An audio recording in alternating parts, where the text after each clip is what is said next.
Dios los bendiga, hermanos y amigos. Muy buenas tardes. El Señor lo continúe bendiciendo grande y abundantemente en este día. Que el Señor me dé a mí sabiduría para compartir su palabra con ustedes, para que ustedes sean edificados por el poder de la palabra de Dios y para que no crea que Jesús es el Hijo de Dios viviente y que creyendo en esto tenga vida eterna, como lo dice Juan 20:31. Gloria a Dios por eso, gloria a Dios porque su propósito, el propósito de Juan al escribir este evangelio y del Espíritu Santo al inspirarlo es ese, que creamos en mi Señor Jesús como el único Hijo de Dios, para que creyendo esto tengamos vida eterna. Amén. Hermanos y amigos, en esta tarde vamos a continuar predicando el evangelio de Juan, ¿verdad? Pero esta vez vamos a predicar del versículo 15 al 18. El título de la enseñanza podemos poner como lo pone la escritura. No vamos a hacer nada originales. Testimonios de Juan. ¿Testimonio de quién? De Juan el Bautista, parte 1, porque en la próxima enseñanza vamos a continuar con este testimonio. Entonces, el título de la enseñanza es el testimonio de Juan el Bautista, primera parte. ¿Okay? En el video pasado terminamos diciendo, o el último versículo que exploramos, que reflexionamos, fue Juan 1:14, que dice que el Verbo se hizo carne y habitó entre nosotros y vimos su gloria como el unigénito Hijo de Dios, lleno de gracia y verdad. ¿Ok? Y hablamos de que ese verbo, ¿verdad? Recordemos que venimos hablando del verbo de Juan 1:1, que dijimos que el verbo era eterno juntamente con Dios, que el verbo es creador juntamente con Dios, que el verbo era la vida y la luz de los hombres, ¿verdad? Eso dijimos del verbo. Y en el versículo 14 vemos que ese verbo eterno, que esa palabra, o en griego, es el logos de Dios, por el cual Dios hizo todas las cosas. Ese verbo se hizo carne, tomó un cuerpo humano y lo conocimos y creemos en él como el único Hijo de Dios, el unigénito Hijo de Dios viviente, lleno de gracia y verdad. El verbo eterno que coexistía con Dios, por el cual Dios creó todas las cosas y por el medio del cual también todas las cosas subsisten, decidió hacerse carne, decidió crearse un cuerpo para hacerse hombre y que nosotros lo conociéramos como el unigénito Hijo de Dios, lleno de gracia y verdad. ¿Ok? El verbo eterno es mi Señor Jesucristo hecho carne. Es mi Señor Jesucristo, es el verbo salvador de Dios. Es el que lleva a cabo la voluntad de Dios de salvar a su pueblo de sus pecados. La voluntad de Dios de rescatar lo que se había perdido. Y la voluntad de Dios de comprar un pueblo santo, celoso de buenas obras. Este es el verbo de Dios, nuestro Señor y Salvador Jesucristo. A Él sea la gloria. Amén y amén. Entonces, vamos a leer. Eso fue a manera de introducción. Vamos a leer un poco. Vamos a leer los versículos del día de hoy. Dice así la palabra del Señor. Juan dio testimonio de él y clamó diciendo: este de quien yo decía, el que viene después de mí es antes de mí, porque era primero que yo, porque de su plenitud tomamos todo, y gracia sobre gracia. Pues la ley por medio de Moisés fue dada, pero la gracia y la verdad vinieron por medio de Jesucristo. A Dios nadie lo vio jamás. El unigénito Hijo que está en el seno del Padre le daba a conocer. Ok. Amén. Sea añadida a la palabra de Dios bendición y vida eterna. Gloria a Dios.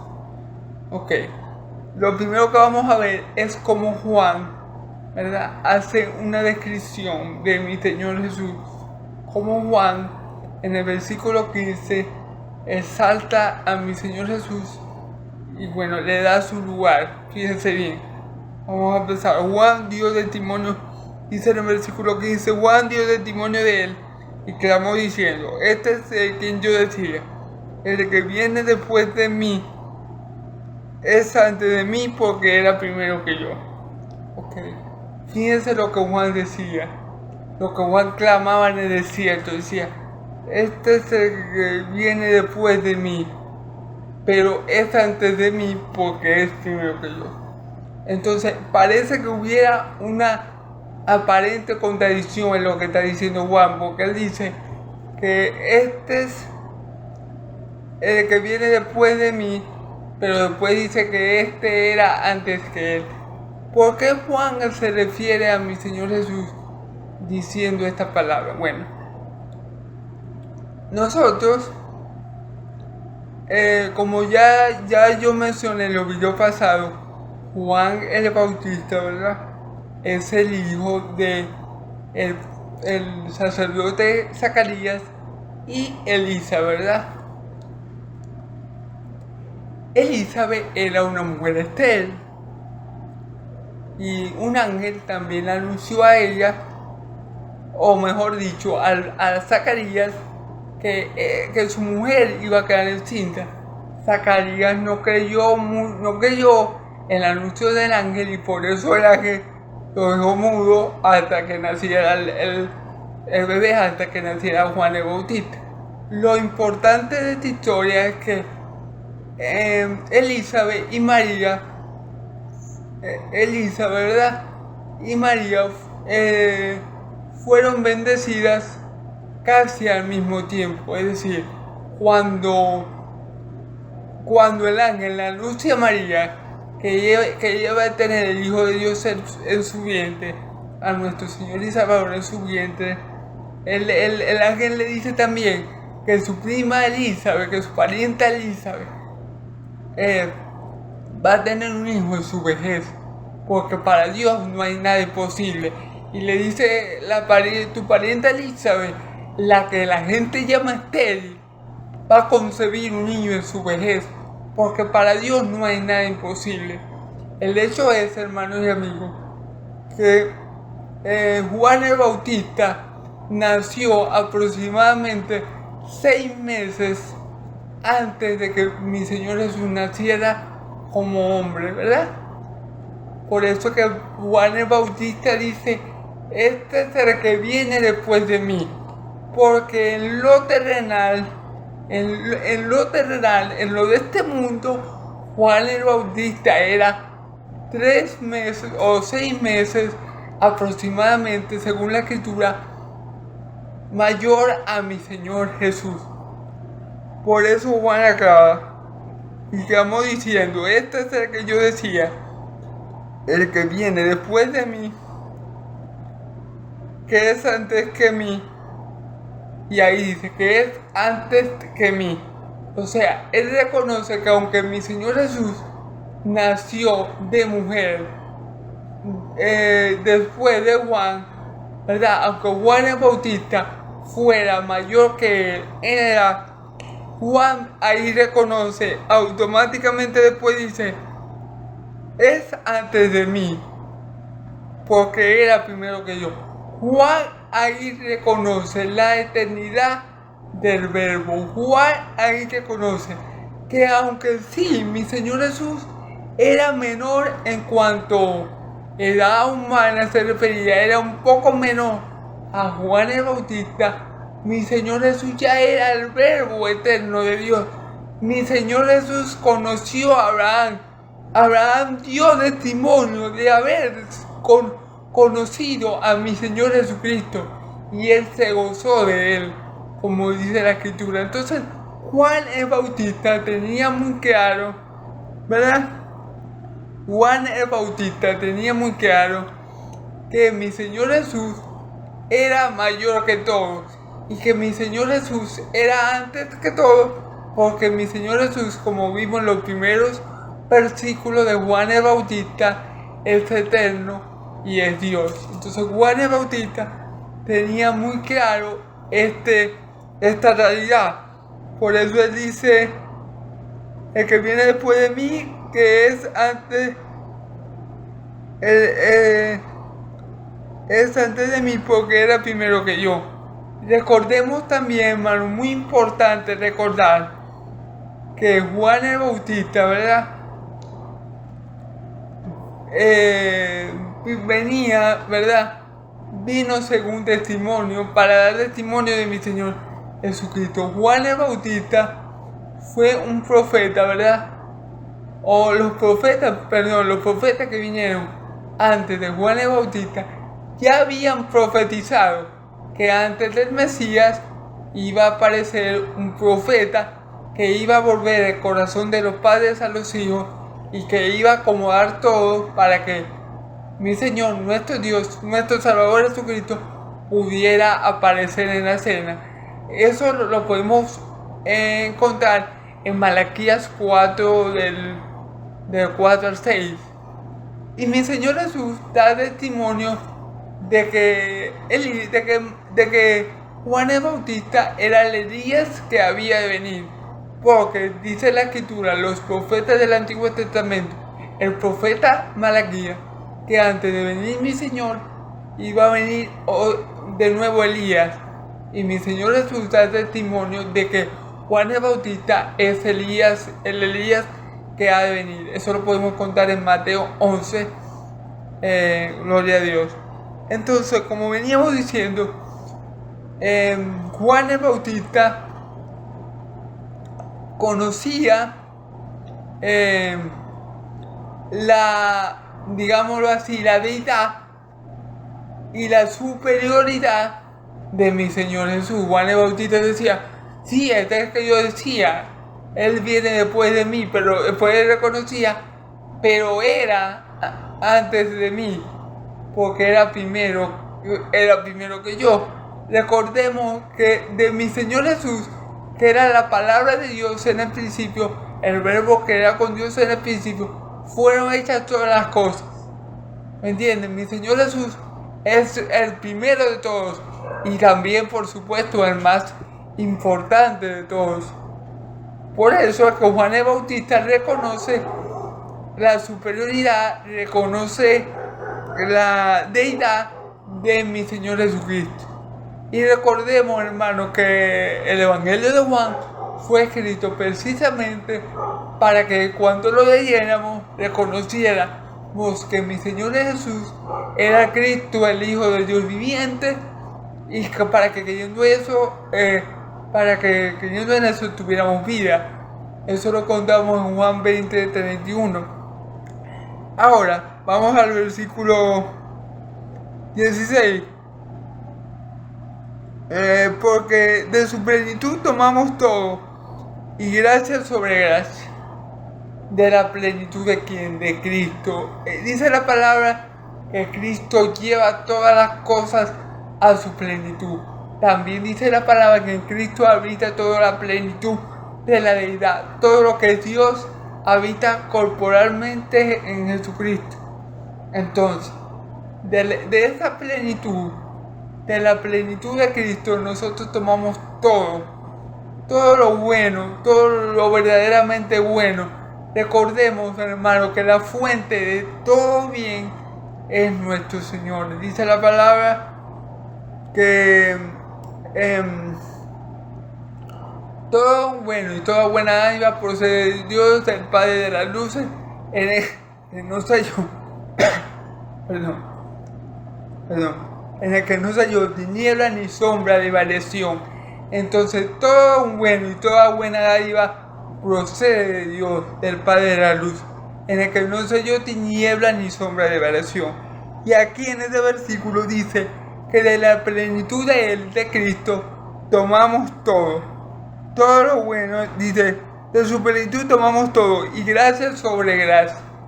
Y de la plenitud de Él, de Cristo, ¿verdad? Tomamos todas las cosas. Tomamos todo, es decir, lo que quiere decir es que todos dependemos y todo lo que recibimos, bueno, en esta vida lo tomamos de Cristo. Pero dice aquí, ¿verdad? Dice aquí en el versículo 16, porque de su plenitud tomamos todo y gracia sobre gracia. Cuando dice que tomamos todo es porque de Cristo necesita tanto judío como el griego, el americano como el venezolano. Todos tomamos de su plenitud, todos tomamos de Cristo, porque todos necesitamos lo que Él provee, la salvación. Y de esa plenitud, de la plenitud de Cristo, todos, absolutamente todos, no solamente judíos, sino griegos, nos beneficiamos. Eso es lo que quiere decir. Y luego dice, y gracia sobre gracia. Claro, mi hermano y amigo que me escuchan, la gracia de Dios, dice la palabra, hermano, que por gracia somos salvos por medio de la fe. Y esto no es de vosotros, es don de Dios, no por obra, para que nadie se gloríe. Entonces, esa gracia por la que somos salvos, ¿qué significa gracia? El favor inmerecido de Dios. Nosotros no merecíamos ser salvos. Nosotros por nuestro pecado merecíamos el infierno. Por nuestros pecados, porque la paga del pecado es la muerte, mas la dádiva de Dios, el don de Dios, es vida eterna en Cristo Jesús, Señor nuestro. ¿Ok? Entonces, esa gracia, ¿verdad? La tomamos nosotros, esa gracia de Dios nos es dada a nosotros por medio de Cristo Jesús. No porque Dios no tiene gracia, yo no he recibido el favor inmerecido de Dios por dar un ejemplo, por ser buen hijo. Yo no he recibido el favor inmerecido de Dios, la gracia de Dios, por mi cumplimiento a la ley. Yo no he recibido la gracia de Dios, el favor inmerecido de Dios, porque yo lo merezca o no lo merezca. Yo he recibido la gracia de Dios inmerecidamente por el sacrificio de Cristo Jesús en la cruz de Calvario, porque Él vivió la vida que yo no podía vivir, una vida perfecta de santidad, agradable a Dios, porque dice la palabra que no se halló pecado en Él, ni mentira en su boca, porque Él murió la muerte que yo merecía morir en la cruz de Calvario, porque dice Isaías 53 que el castigo de nuestros pecados fue sobre Él. La ira de Dios fue sobre Él y Él fue castigado, azotado, herido de Dios en mi lugar. Y finalmente la gracia de Dios me fue dada a mí por su muerte, sí, pero también por su resurrección con poder al tercer día. Por eso nosotros recibimos la gracia de Dios. De Él tomamos gracia, dice la palabra gracia sobre gracia. Gracia sobre gracia, sí, porque también dice la palabra que cuanto abundó el pecado, sobreabundó la gracia. Porque por medio de un hombre que pecó, morimos todos. La muerte pasó a todos en cuanto todos pecamos, ¿verdad? Pero por medio de un hombre, también Cristo Jesús, el segundo Adán, fue manifestada la vida eterna para que muchos viviéramos. Entonces fue más abundante la gracia de Dios por medio de Cristo que el pecado del hombre. Entonces gloria a Dios, porque en Cristo Jesús no solamente recibimos gracia, sino sobreabundante gracia, hermano, para la gloria de nuestro Dios y Padre de todos. Entonces gloria a Dios por esa gracia que es simplemente, o de la manera más fácil que la podemos definir, es el favor inmerecido de Dios, y ese favor lo tenemos por un solo mediador, Jesucristo hombre. Solo hay un mediador entre Dios y los hombres, Jesucristo Jesucristo hombre, como lo dice Primera de Timoteo. Entonces seguimos, hermanos, gloria a Dios por su sobreabundante gracia. que recibimos por medio del verbo hecho carne, nuestro Señor y Salvador Jesucristo. Gloria al nombre del Señor. Amén. Entonces seguimos, hermanos. Dice, pues la ley por medio de Moisés fue dada, pero la gracia y la verdad vinieron por medio de Jesucristo. Ok, dice la palabra, pues, dice el versículo 17, pues la ley por Moisés fue dada. Sí, es cierto, la ley por Moisés fue dada, pero resulta y acontece que la ley no fue establecida por Dios, perdón, no fue establecida por Dios como instrumento para salvar a nadie. Porque la ley, claro, la ley es buena, no quiero decir, no me malentiendan con esto, la ley es buena, el mandamiento de Dios es justo y santo, ¿verdad? Porque la ley refleja el carácter justo y santo de Dios. La ley es buena, la ley no tiene nada de malo. Los malos, mejor dicho, somos nosotros, que por nuestra debilidad, que por nuestra naturaleza caída, nos es imposible, ¿verdad?, obedecer la ley. Entonces lo que era para darnos vida, que era la ley, resultó para nuestra muerte y condenación. Entonces la ley no fue dada por Dios principalmente para que el hombre se salvara por medio del cumplimiento de la misma. No, la ley fue dada por Dios como un espejo, como para que el hombre viera, cuando viera la ley, cuando la contemplara, viera su pecado, contemplara su maldad y viera su inequidad y se volviera y viera la cruz. O sea, la ley fue aquel ayo, aquel instructor, ¿verdad?, que nos llevó de la mano hasta que vino Cristo, que era la promesa que había de venir, que nos iba a sacar, que sacó a la luz la gracia y la fe y nos dio verdadera libertad. Lo que le quiero decir, a pesar de que la ley es buena, ¿verdad?, la ley no puede salvar a nadie. Y esto lo encontramos en Romanos, en el libro de Romanos. Pablo dice que por la ley ninguna carne será justificada. O sea, nadie va a ser salvo delante de Dios, o Dios no va a justificar ni a salvar a nadie porque haya cumplido toda la ley y los profetas, porque dice la palabra que no hay ninguno bueno, que no hay nadie que entienda, que no hay nadie que busque a Dios, que todos pecamos y todos estamos destituidos de la gloria de Dios. Por la ley, es decir, por las obras, nadie va a ser justificado. Así que sí es cierto, la ley fue dada por Moisés, ¿verdad?, al pueblo de Israel en el monte Sinaí, pero por medio de esa ley no hay salvación. En la ley no hay salvación para el hombre. ¿Entiendes? La salvación es por gracia, por medio de la fe en Cristo Jesús. No es porque yo sea bueno, no es porque yo sea buen hijo, buen esposo, no es porque, ejemplo, yo no haya fornicado, o yo nunca haya mentido, o yo le haya dado un pan a alguien pobre, a alguien que en verdad lo necesite. No, por esas obras, ni por la ley, ni por las obras que yo pueda hacer, por mi fuerza, por mis atributos, por mi querer, ¿verdad?, yo voy a ser salvo. Porque es por gracia, por medio de la fe, que es en Cristo Jesús. ¿Entiendes? Entonces, es verdad, la ley es buena, fue dada por Dios a Moisés, pero la ley era insuficiente, digámoslo así, o no podía salvarnos ya por causa de nuestra debilidad. Entonces,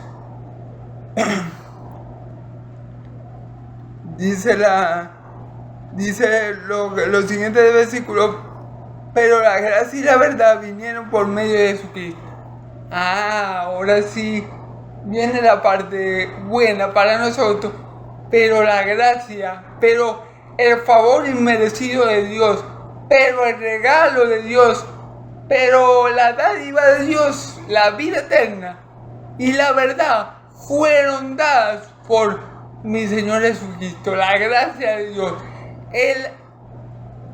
la sobreabundante gracia de Dios, el favor inmerecido de Dios fue manifestado, fue dado a conocer a los hombres, fue otorgado a los hombres. Y la verdad que da vida a todo aquel que la cree fue dada a los hombres por medio de mi Señor Jesucristo. Dice la palabra: yo soy el camino, la verdad y la vida.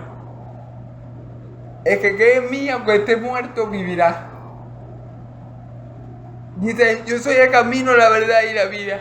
Nadie viene al Padre si no es por mí. Entonces, vemos que la gracia de Dios y la verdad manifestada por nuestro Señor Jesucristo, ¿verdad? Por medio de Jesucristo, nos ayuda y hace algo que la ley no puede otorgarnos, que es darnos vida eterna, que es darnos inmerecidamente el don de Dios, el don de la vida eterna. Entonces, dice la palabra que Jesús es el camino, la verdad y la vida. Ok, ¿cuál verdad es Jesús? La verdad que el hombre tiene que creer para poder acercarse a Dios. La verdad que el hombre tiene que aceptar para poder reconciliarse con Dios. La verdad que Dios envió para alumbrar y dar vida a todo aquel que cree. Esa verdad es mi Señor Jesucristo. La verdad que Adán y Eva despreciaron cuando decidieron desobedecer a Dios. Esa verdad es mi Señor Jesucristo. Mi Señor Jesucristo es la verdad de Dios. Es la verdad que nos da vida. Es la verdad que nos reconcilia con Dios. Es la verdad que es la luz y la vida de los hombres. Es la verdad. Esa verdad fue manifestada por Cristo Jesús y su sobreabundante gracia, por la cual también recibimos el don de la salvación y la vida eterna. Porque recordemos esto, y es muy importante: nadie en este mundo terrenal merece ser salvo. Nadie ha hecho nada, ningún hombre ha hecho mérito suficiente, y nunca va a haber alguien que haga méritos suficientes para ser salvo. Los méritos de nuestra redención los consiguió una sola persona, nuestro Señor Jesús, nuestro único y suficiente Salvador. Es decir, yo voy a ser salvo por obra, sí, pero por la obra de Cristo Jesús en la cruz del Calvario. Porque Él manifestó algo que la ley no había manifestado, que es la gracia y la verdad de Dios. Gloria a Dios. Cuando mi Señor Jesús se enfrentó con Pilato, Pilato le dijo esta palabra: ¿qué es la verdad? ¿Qué es la verdad? Y la verdad era Él. Dice la palabra: santifícanos en tu verdad, tu palabra es verdad. La verdad de Dios es Cristo, esa verdad que da vida, esa verdad que hay que creer. Dice la palabra que todo el que cree en el Hijo tiene vida eterna, pero el que no cree en el Hijo ya ha sido condenado. Entonces es la verdad, hermanos, que tenemos que creer para tener vida, para tener la luz de Dios en nuestros corazones. Esa luz que en el principio resplandeció y las tinieblas no pudieron comprenderla. Esa luz es la verdad de Dios. Es Cristo Jesús hecho hombre. Entonces, esa verdad y esa gracia sobreabundante que nos da lo que no merecemos, porque es favor inmerecido de Dios, y también nos provee de su misericordia, es Cristo Jesús, y la obtenemos por medio de Él.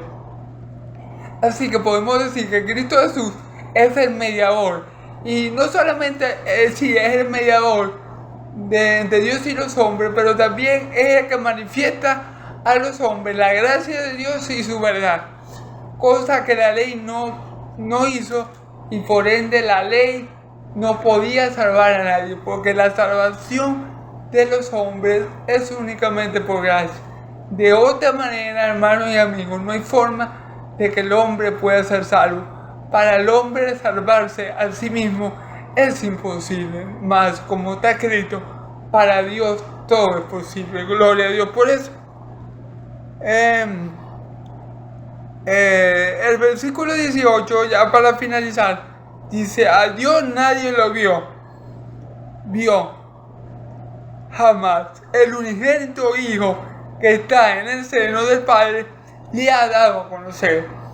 Ok, a Dios nadie lo ha visto jamás, porque Dios es espíritu.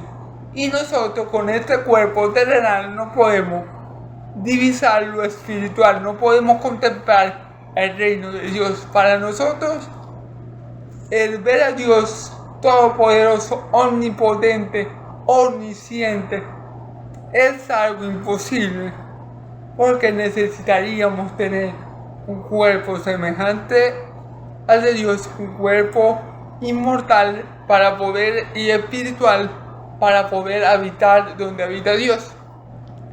Ok, entonces ningún hombre terrenal, ningún ser carnal, ningún ser de esta tierra ha visto a Dios. Eso es lo que quiere decir. No hay nadie que haya visto a Dios. Es decir, Moisés hablaba cara a cara con Dios, pero Moisés hablaba cara a cara con Dios en el sentido de que él conversaba con Dios como quien conversa con un amigo, como quien conversa con alguien de confianza.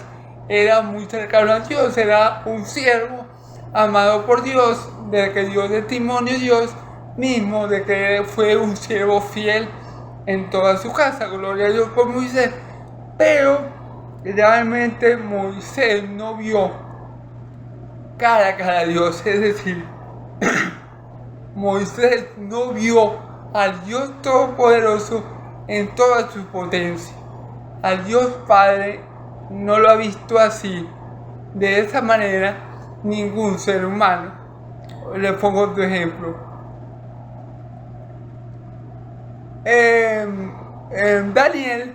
Daniel, un profeta del Antiguo Testamento, tuvo una visión de Dios Padre, donde él veía a un anciano de día. Lo describe como anciano por la cantidad de años que tenía, no porque lo viera viejo, para aclarar esto.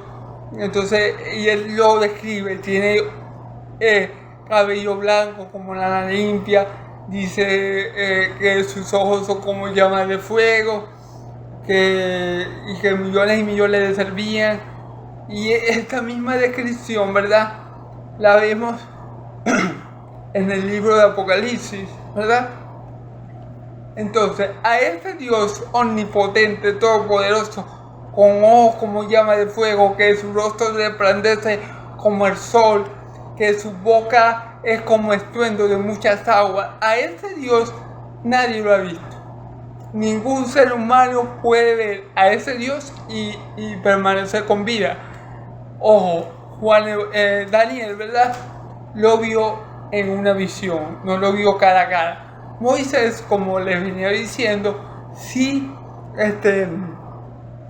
hablaba directamente con Dios, porque era amigo de Dios, siervo fiel a Dios, y yo hablaba con él, como el que habla con un amigo, ¿me entiendes? Pero no fue que Moisés, vio al Dios Todopoderoso en todo su esplendor, porque muere de isofacto.